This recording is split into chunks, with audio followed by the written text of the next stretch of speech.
So a few weeks ago, I made a video comparing what I think are the best and worst games within various franchises from the same network, and that went over pretty well. So I decided to do something similar, but approach slightly different. Compare what I think are the best and worst games that one franchise has to offer, but span across various console generations. Now, I know talking about bad Sonic games has been done to death at this point, but I think maybe there might be some opinions floating around this video that may actually surprise you. As much as I've complained about things the franchise has done, at the end of the day, I do consider myself a Sonic fan. So I've compiled a list of what I think, in my opinion, are the best and worst Sonic games spanning across multiple console generations.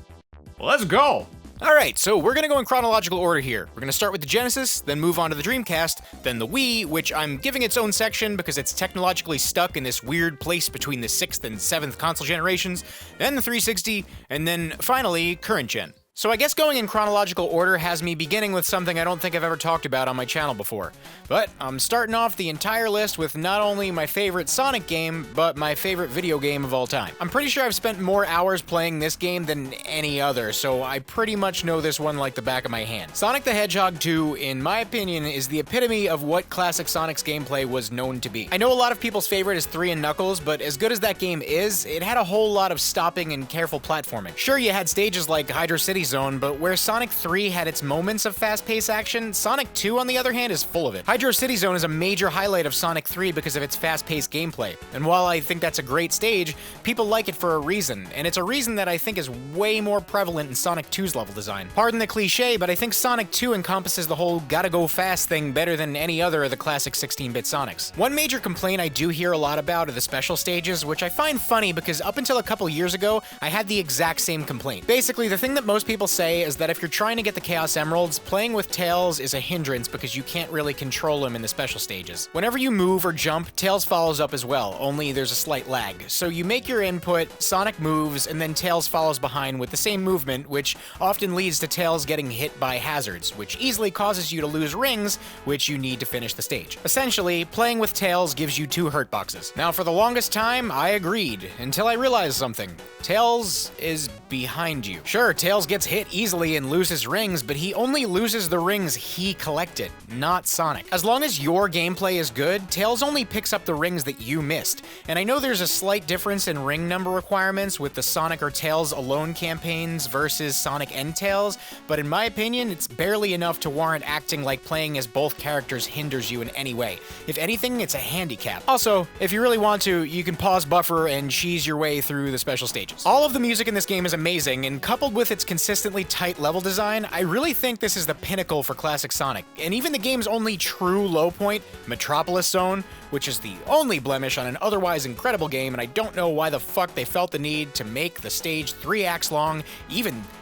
that has catchy-ass music, which is the only thing that slightly prevents me from ripping my hair out when faced with 3 grueling acts filled with some of the cheapest enemy placement in the series, but, we don't talk about Metropolis Zone. Oh boy. So, I'm sure I'm gonna get chewed out in the comments, but, I think Sonic the Hedgehog 1 is a dumpster fire. I know a lot of people have nostalgia for this game, but when the best part of the entire game is its first stage, it's kinda hard to think very highly of it. When I was a kid, I had all 3 Sonic games for the Genesis and also Knuckles, and I can easily say that Sonic 1 is the game I played the least. As a kid, I thought I was just bad at the game, but as an adult, it is very, very hard to go back and play. And I've done it multiple times, and each time I play it, I think I like it even less. Maybe I'm spoiled by the giant leap in quality they made from 1 to 2, but this game is just filled to the brim with frustrating, slow-paced level design with often very cheap enemy placement. And I'm not even trying to be like a Sonic hater or anything. I like Sonic 3D Blast, for fuck's sake. While the soundtrack is good, I also don't think it holds a candle to the second game, and aside from the first 2 stages, Green Hill Zone and Marble Zone, the game just lacks a lot of the character that the second game brought to the table. A lot of the set pieces just kind of look like a bunch of building blocks, and it's hard to really feel immersed in a world when it just looks like it was arranged with a bunch of Legos. And you know, I was gonna go easy on this game because I know it means a lot to a lot of people, but God, do I think this game is garbage. And I'll admit, I think Green Hill Zone is fun, and I even find Marble Zone to be okay, but the rest of the game is just not memorable or fun for me. All the reasons I admire Sonic 2 just do not exist here. It's a slow, frustrating mess of a game, and while it undoubtedly set the framework for future Sonic games, well, Green Hill Zone did anyway, I really just do not think this game is good. And it really feels like after they made Green Hill Zone, they didn't apply any of the design philosophies that they used in that stage anywhere else in the rest of the entire game. It's a pretty good first date that can't manage to follow up after. Is it better than a lot of the other stuff that was available at the time? Sure. Is it some revolutionary feat of game design? No, it's pretty sloppy and unpolished. Also, the final Eggman fight is a joke. I unapologetically enjoy Sonic Adventure 2. I don't necessarily think it's objectively a good game. In fact, I don't at all. It's super flawed, and I hate about 1/3 of the game, but at the end of the day, I do find it to be super fun, and that's ultimately what matters most. I don't think you need to believe a game is good to enjoy it, and that's the case with SA2. For example, I'm sure a lot of you enjoy Taco Bell, right? I don't think many would disagree when saying Taco Bell is objectively not good food, but alas, plenty of people like it, right? Sonic Adventure 2 is Taco Bell. I think the plot is corny. I think they could have totally done away with the emerald hunting missions, and despite me not hating the mech stages, I think they would have been better suited to have their own game designed around them, but I genuinely enjoy playing SA2. It's definitely less polished than it probably should have been, but despite some very frustrating programming, I do think the game is overall fun to play, and I don't think I've met a person yet who had anything bad to say about the Chow Garden. The game's got a lot of low points, but I really do believe that they were onto something with at least Sonic and Shadow's gameplay style, before they ditched that playstyle entirely for the boost formula. It's a shame they never tightened up and continued with it, because I really think they could have ended up making something great. This is still one of my favorite Sonic games. Oops. However, I do not feel the same way about Sonic Adventure 1. I do want to say that my experience with this game is a little different than SA2. See, I grew up with Sonic Adventure 2 Battle on the GameCube, but outside of playing SA1's first stage when the Dreamcast just came out and Toys R Us had demo kiosks, I never really played through the first Sonic Adventure. So one day, as an adult, I got Sonic Adventure and was like, oh cool, I can finally play the first one since I love the second one so much. And I do think it's important to say, my first playthrough was before I knew anything about YouTube game and stuff, so while I played through it for the first time as an adult, I hadn't been jaded by negative YouTube coverage on Sonic yet. I just played it as a guy who thought all the Sonic games must have been pretty good and I just never played them. Boy, was I about to learn a lot in the coming years. This game had absolutely no goddamn idea what it wanted to be, and it started an endless trend of tacking on extra gameplay styles and characters for some unknown reason. This was the inception of Sega not knowing why the hell anyone played Sonic games. I can't remember exactly how many now, but one time I actually spoke to a friend of mine, Matt Mannheimer, formerly of Tales Channel, and we went over every single different gameplay style this game has, and we both counted more than 10. It's okay to vary your gameplay and mix things up a bit, but this game is all over the place and just seems to lack identity. It's like a textbook example of throwing a bunch of shit at the wall and just hoping something will stick. Sonic's campaign is decently fun, but every campaign following that just gets increasingly worse. You go from fast-paced Sonic to a slightly less good version of Sonic's campaign, followed by slow-ass emerald hunting, so on and so forth, until finally you're playing as a big stupid purple cat fishing for a frog. At least in SA2, you swap between the three playstyles as one big campaign, which paced the game a bit better and made the less appealing parts not seem as offensive, and the good stages make you want to keep going, even if you didn't like playing as the other characters. SA1, on the other hand, has you go through Sonic stages and then takes a nosedive once those are finished. I think Sega just lost sight of the reason playing as different characters is even fun to begin with. Or maybe they just never knew in the first place and they got lucky. There's a lot of games where this philosophy applies, but I'll just try to explain in the context of, say, playing as Knuckles in Sonic 2. See, Knuckles' gameplay feels overall very familiar, and he controls very similarly to Sonic, only he can glide and climb. The main reason it's fun to go back and play Sonic 2 as Knuckles is because you're experiencing familiar levels with some new mechanics. It breathes new life into stages you may have played a million times, and that's the major appeal. You're taking the exact same stages and switching up the mechanics to vary how you actually traverse said stages. It's one of the main reasons that Sonic Mania is so replayable, but I'll get to that later. But instead of creating some new characters to choose from with different mechanics and means of traversal, they made a bunch of mandatory campaigns that all vary wildly in playstyle and quality, leaving the final product devoid of an overall identity and lacking in any kind of consistency in itself or the games that came before it. It still blows my mind that they made 4.5 other games before it that built up a reputation for what the series is, adapted it into a 3D environment, did what I think was an alright job with it, but then only used that for 1/6 of the game and then got to the point where they strayed so far from the DNA of the series that they were like, okay, now here's the part where you go fishing. This was the first in a long history of missteps for the series, and while the Sonic stages are decently enjoyable, for me,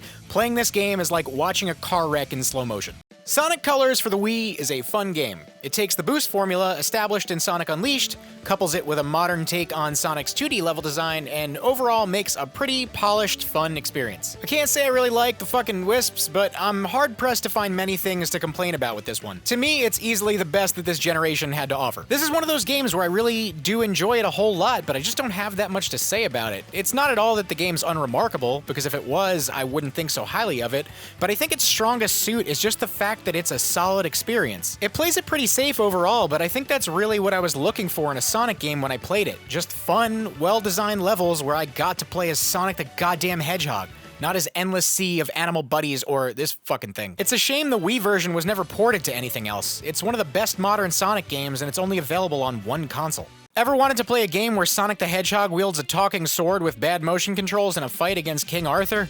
Me either. Sonic and the Black Knight is an entry in what Sega likes to call the storybook series, despite the fact that what they're referring to as a series actually only consists of 2 games, one of which was basically an accident and not supposed to have existed in the first place. I don't care how many people vouch for this one, this game fucking blows. Out of every Sonic game I've played, this is definitely among the worst, and it's shocking to me how anyone can get any enjoyment out of it. Let's say for the sake of argument, this game controlled perfectly, right? Even then, it's still just a bunch of stages where Sonic runs in a straight line, periodically slashing away mindlessly at enemies, which in and of itself is incredibly boring, but, it doesn't control perfectly. The controls are imprecise and laggy due to primitive Wii Remote waggle bullshit, which is bad enough in the normal stages and only gets exponentially worse once you get to the sword fighting segments. I'll admit that despite the absurdity of the actual story itself, the hand-drawn cutscene art is actually pretty cool, but that's about all this game has going for it. And I get that some people like this game, but I honestly can't see how this in any way stacks up to something like Colors. Even if you take away what makes these games stylistically unique from one another,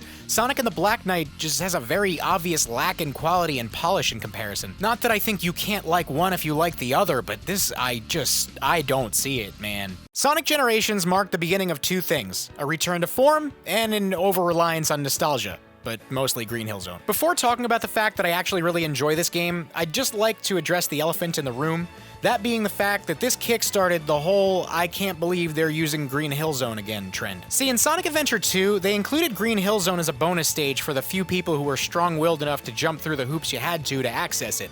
And it was really cool to see Green Hill Zone rebuilt in 3D. And it was a total homage there for the fans who had been playing the series since day one. Sonic Generations was the only other game this should have ever been acceptable in, and that is only because of the fact that this game is a celebration of Sonic's history. Unfortunately, though, this game showed Sega that people really love nostalgia, and they've been shoehorning Green Hill Zone in every chance they get ever since. So anyway, as I said, Sonic Generations is a celebration of Sonic's entire history, and Sega had to pull off 2 things. Release a game worthy of commemorating Sonic's 20th anniversary, as well as redeem the franchise after the stunt they pulled half a decade prior. And you know what? They did it. This game is a lot like Colors, with boost formula gameplay as well as side-scrolling, and lets you relive reimagined versions of many of the franchise's iconic stages, with remixed music and a camaraderie between Sonic's past and present. Classic Sonic takes care of the 2D sections, and modern Sonic covers the boost formula ones. And also more 2D sections?